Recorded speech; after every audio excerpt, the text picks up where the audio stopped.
contrary to popular belief, there isn't much that cannot be achieved in an ordinary garage with ordinary everyday hand tools. Granted, you're either brave enough or stupid enough to just pick up the wrenches and give it a try. There's nothing extraordinary about my setup, experience, or rather lack thereof. I'm just a dude who's fixated on this one idea to split open 2 Nissan Frontiers at the same time and Frankenstein up my ultimate dream truck. The dream's still a far cry from reality, but today, I hope to inch a little bit closer.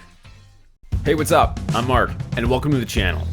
So just so you guys know, this is episode 4 of a build series that we're well in the thick of, so be sure to check out some earlier episodes. So the Frontier of my dreams is a 6-speed manual because they're just way more fun. So to start this series off, I'm pulling this 09 Frontier apart to manual swap it. I'm also excited to do a Titan swap, do some suspension later on, flat deck it, and a bunch of other stuff. Be sure to subscribe if that sounds like something you'd like to watch later down the road.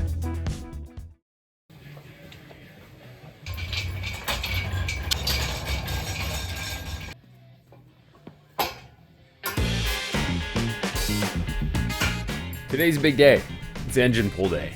It's taken a bit of prep to get here, so I'm excited to finally have a clear shot to yank this puppy out. I picked up this engine hoist and load leveler up off Amazon and left links in the description should they tickle your fancy. I should probably disconnect this fuel line I forgot about. Now to hook up the chains, I found a bracket on the passenger side next to the power steering pulley, and on the driver's side I found some blank M8 holes which I'll just run a bolt and washer through. For the rear chains, I'm just looping them through the manifolds. I'm just trying to make sure everything is as even as possible.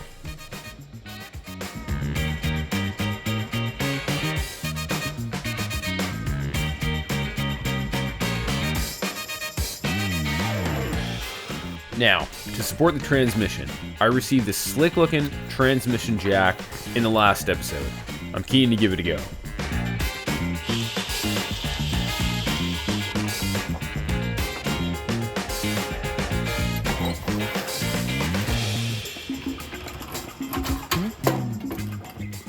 It's the moment of truth here. So far, so good. This bad boy is rated for 450 pounds on its own, and we're well under that in this application.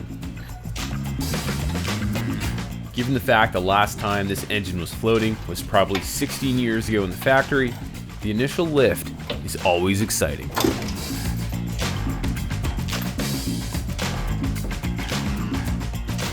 In episode 3, I lowered the front diff specifically for this oil pan right here. And oh yes, those good-for-nothing heat shields that do nothing ever but get in my way.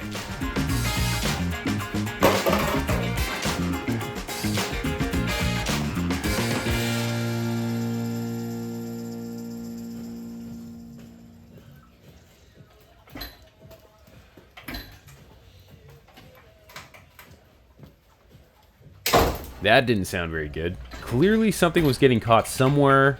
I just wasn't sure where.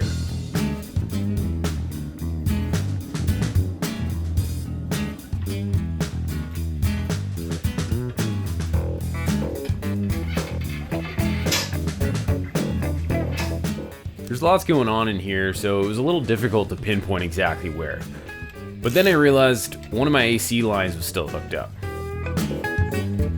Okay, should be free now. Or so I thought. Okay, I need some more eyes, so I called in some reinforcements. My very beige wearing friend Tim. This freed me up so I could see what's happening behind the play. Turns out the wiring harness was all tangled up in the backside. That should be better.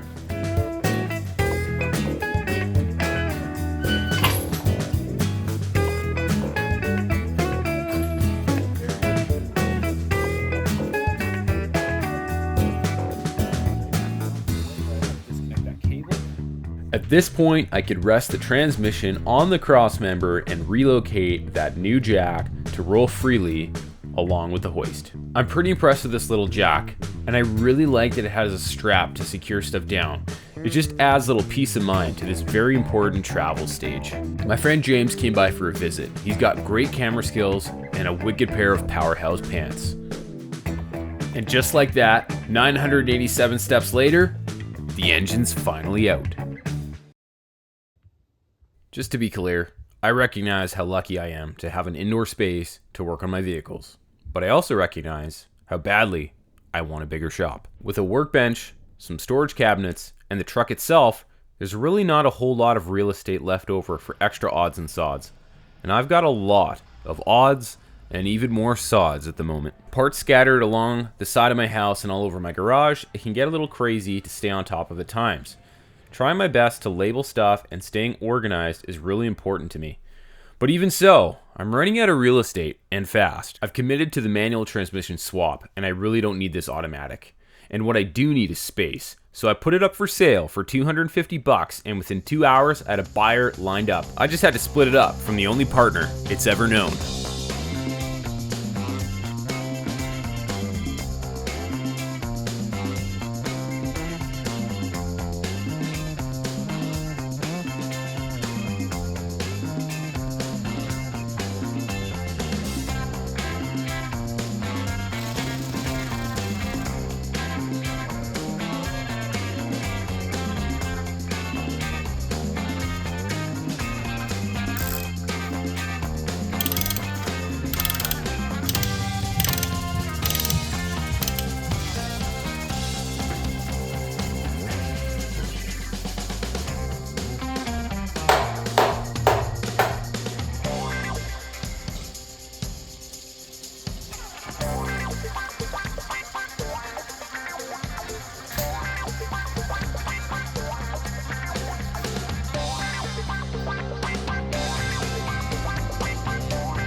Begun.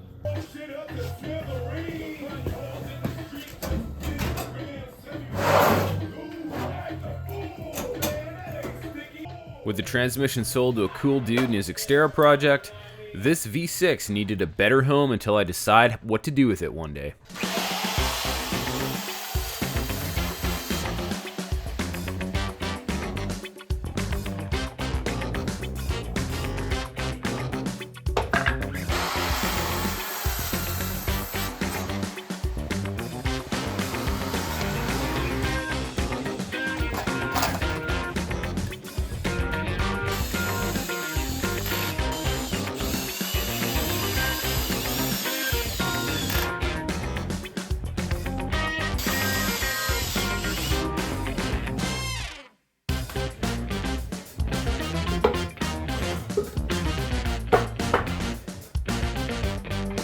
Some of you may remember a toolbox I bought in episode 2.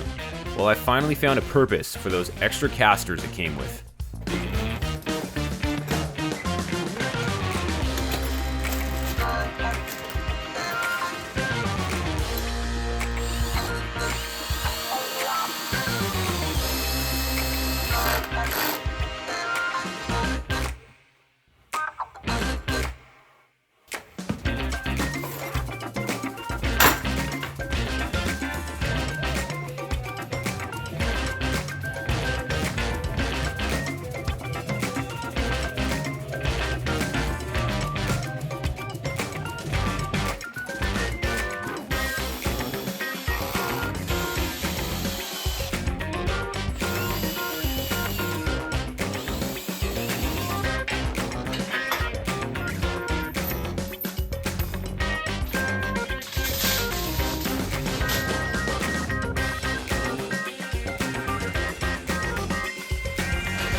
I'm not sure for what or even when this engine will come in handy, but at least for now I've got a reliable and easily mobile way of keeping it until then.